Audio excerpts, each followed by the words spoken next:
તમે heart attack થી બચવા માંગતા હોય તો અમુક જાણકારી તમારી પાસે હોવી જોઈએ. તમારી આજુબાજુ અત્યારે હાર્ટ એટેકના કિસ્સાઓ બહુ બનતા હોય છે. આપણે ઘણી વખત જોઈએ છે કે આપણી આજુબાજુ વ્યક્તિઓ ઘણા હાર્ટ એટેકથી મૃત્યુ પામે છે.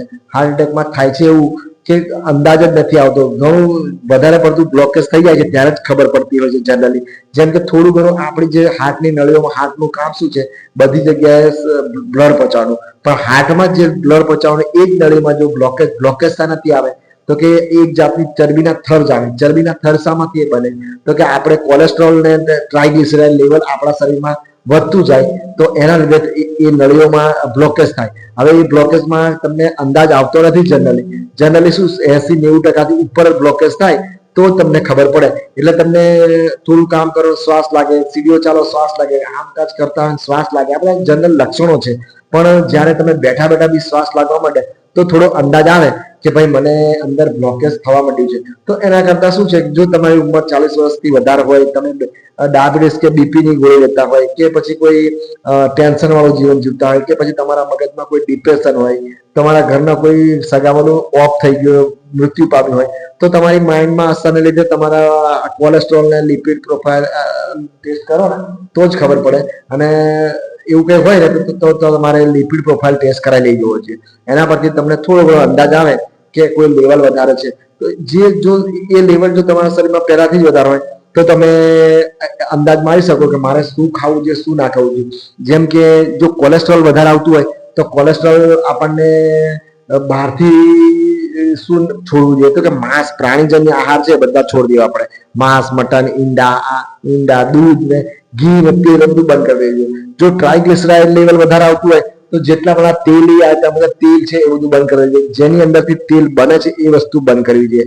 મગફળી, તેલ, અને બને ત્યાં સુધી થોડું સાદું ભોજન લેવું જોઈએ. થોડા પેકિંગમાં આવતા પડીકા, જે આપણે કહીએ છીએ ને વેફર્સ ને એ બધું પડીકા જેમાં પેકિંગ થાય એ બધું બંધ કરી દેવું જોઈએ.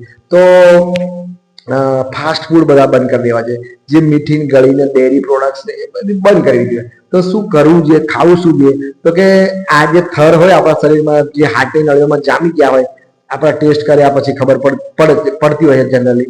અને એ શું કરવું જોઈએ તો કે એક તો તમે તમારા જે ભોજનની ડીશમાં છે ને એક જે કાચા શાકભાજી આવે છે ને, ગાજર, મૂળા, ટામેટા, કાકડી, એનું પ્રમાણ તમારી એક ડીશ હોવી જ જોઈએ.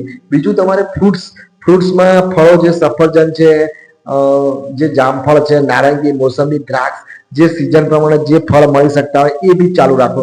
અને આ ફ્રૂટ્સ ને જે તમારી લીલોતરી શાકભાજી છે, જે ગાજર, તમે ભીંડા, કારેલા, ટામેટા, પછી દૂધી, ગલકા, એ ડબલ કરી દો. તો શું એના થોડી ઘણી તાકાત છે કે આપણી ચરબી જે ઓગાળવાની તાકાત છે આ નળીઓમાં. બીજું એક તાકાત છે કે શું તમે થોડું વર્ક વાળું જીવન જીવો, થોડું એક્સરસાઇઝ વાળું જીવન જીવો.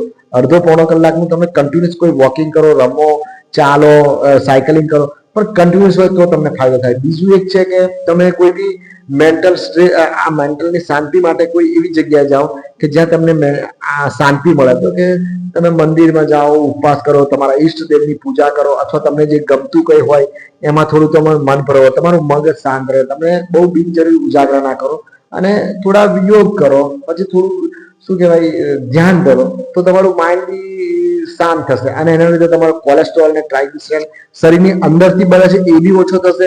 અને તમે આવું કરશો તો તમારા જે કોલેસ્ટ્રોલ જામેલા હશે એ બી થોડા થર જામવા, એ બી ઓગાળવામાં મદદરૂપ થાય છે.